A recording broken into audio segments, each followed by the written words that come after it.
Doctor Hina bag and आज का हमारा टॉपिक है popliteal artery aneurysm. Popliteal artery aneurysm जो है ये आपके पास सेकंड मोस्ट कॉमन टाइप है एन्यूरिज्म, और इसका जो रिस्क फैक्टर है वो आपके पास एथेरोस्क्लेरोसिस है, hypertension, hyperlipidaemia and smoking. Same as before कि जो पहले आयोटिक डायसेक्शन में हमने किया और आयोटा का जो एन्यूरिज्म था वही इसके रिस्क फैक्टर्स हैं। सिम्टम्स आपके पास जो हैं वो यूजुअली एसिम्टोमेटिक होता है। स्ट्रॉन्ग पॉप्लीटियल पल्सेस आपको कॉमनली मिलेंगी इन एसिम्टोमेटिक पेशेंट्स, ठीक है। और अगर रप्चर हो गया तो अक्यूट लोअर एक्सट्रीमिटी इस्कीमिया जो है वो आपको मिलेगा। ये इसका मेन थ्योरी है। बाकी जो डायग्नोसिस है, diagnostic method, best initial method जो है वो डुप्लेक्स अल्ट्रासाउंड है, जो कि एयरटेक ऑक्लूजन में और एन्यूरिज्म्स में बहुत ज़्यादा स्पेसिफिक है। और बाकी ये कि पॉजिटिव टेस्ट अगर आपको मिल जाता है तो एंजियोग्राफी की तरफ हम जाएंगे for surgical plan. Last is treatment endovascular and open repair. ये दो मेथड्स होते हैं जिसके थ्रू आप जाते हैं। एंडोवेस्कुलर ज़्यादा प्रमोट होता है क्योंकि ये मिनिमल इन्वेजिव टेक्निक है, तो हम एंडोवेस्कुलर की तरफ ज़्यादा जा रहे होते हैं। बाकी ये चीज़ कि 50% पॉप्लीटियल एन्यूरिज्म्स जो हैं वो बायलैटरली होते हैं, और 25 to 30% ये वाली बात है कि ये एब्डोमिनल आयोर्टिक एन्यूरिज्म के साथ इनका एसोसिएशन हो। ठीक है, तो हम एक क्विक ओवरव्यू कर लेते हैं। क्विक ओवरव्यू में ये वाली बात है कि पॉप्लीटियल आर्टरी एन्यूरिज्म जो है वो सेकंड मोस्ट कॉमन एन्यूरिज्म है, पहली बात। Second thing is risk factor is atherosclerosis, hypertension, hyperlipidaemia and smoking. Symptoms strong popliteal, पहले तो वो एसिम्टोमेटिक होते हैं, लेकिन एसिम्टोमेटिक पेशेंट्स में आपको पॉप्लीटियल पल्सेस बहुत स्ट्रांगली मिलेंगी, और अगर रप्चर हो गया वो तो एक्यूट लोअर एक्सट्रीमिटी इस्कीमिया हो जाएगा। डायग्नोसिस के लिए डुप्लेक्स अल्ट्रासाउंड है, और अगर पॉजिटिव आ गया ये, यानी फ्लो रेट में आपको प्रेशर एंड वेलोसिटी जो है वो प्रेशर ज़्यादा मिला और फ्लो वेलोसिटी लेस मिली, तो इट मीन्स कि वहाँ पर ऑक्लूजन है या एन्यूरिज्म वहाँ पर है। तो इस केस में आप सर्जिकल प्लानिंग करेंगे, और सर्जिकल प्लानिंग के लिए you have to go for endovascular या ओपन रिपेयर। तो एंडोवेस्कुलर इज़ मोर प्रोमोटेड, क्यों? क्योंकि मिनिमल इन्वेजिव है, and 50% popliteal aneurysms are bilateral, and 25 to 30% of the popliteal aneurysms are associated with abdominal aortic aneurysm. Okay, so this is all about popliteal artery aneurysm.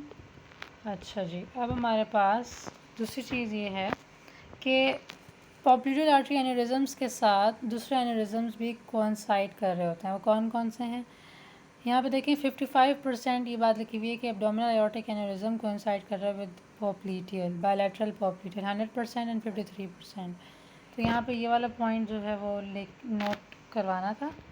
बाकी next हमारे पास splenic artery aneurysm है। Splenic artery aneurysm is the aneurysm of the splenic artery and third most common abdominal aneurysm. अच्छा, इसके बाद हमारे पास यहाँ पे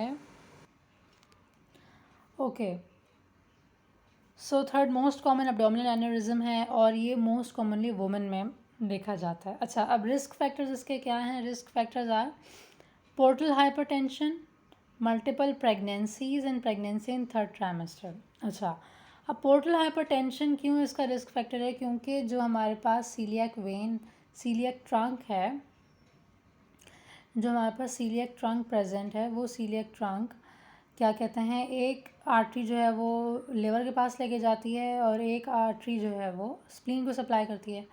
तो अगर पोर्टल हाइपरटेंशन होगी पेशेंट को, तो वो ऑटोमेटिकली एन्यूरिज्म जो ट्रांसफ़र होगा पीछे, जो हाइपरटेंशन, जब पोर्टल हाइपरटेंशन होगी उसके रिजल्ट में प्रेशर जाएगा पीछे, अल्टीमेटली वो स्प्लेनिक आर्टरी में जाएगा, और स्प्लेनिक आर्टरी जो है वो फिर एन्यूरिज्म का फिर वो एक रिस्क फैक्टर बढ़ जाएगा। ठीक है, तो इसलिए पोर्टल हाइपरटेंशन एक रिस्क फैक्टर है फॉर स्प्लेनिक आर्टरी एन्यूरिज्म। फिर उसके बाद मल्टीपल प्रेगनेंसी, अगर कोई पेशेंट आती है जो कि प्रेग्नेंट है और उसको सडन वो कोलैप्स हुई है, वो शॉक में चली गई है, तो आपने कंसिडर करना है कि it might be splenic artery aneurysm.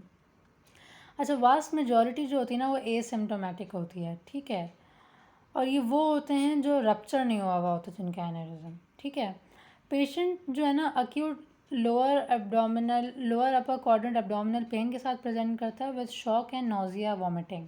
ठीक है, डायग्नोसिस आप कैसे करते हैं? कोइंसिडेंटल डायग्नोसिस होती है ऑन सीटी स्कैन। वैसे बेस्ट इनिशियल जो इसका टेस्ट का मेथड है ना, वो सोनोग्राफी है हमारे पास। तो खैर splenic artery aneurysm is quite easy, और ये हमारा यहाँ पे कवर है। फिर हम आते हैं अपना स्प्लेनिक आर्टरी एनेरिज्म के मैनेजमेंट टेक्निक्स में। फर्स्ट आप पेशेंट को स्टेबलाइज़ करें, ठीक है। फिर उसके बाद डेफिनेटिव ट्रीटमेंट ये है कि आप एंडोवेस्कुलर या ओपन अप्रोच करें, वही जैसे आपने पीछे पॉप्यूलर आर्टरी में कवर किया।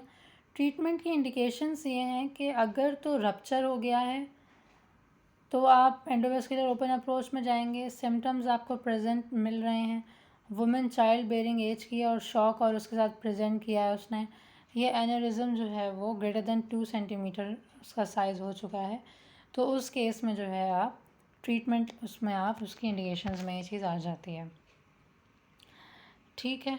अच्छा, इलियक आर्टरी एनेरिज्म बाद में, ठीक है जी। तो ये हमारा आज का जो टॉपिक था जिसमें हमने क्या कवर किया, हमने कवर किया है popular artery aneurysm along with splenic artery aneurysm, ठीक है जी। Thank you so much.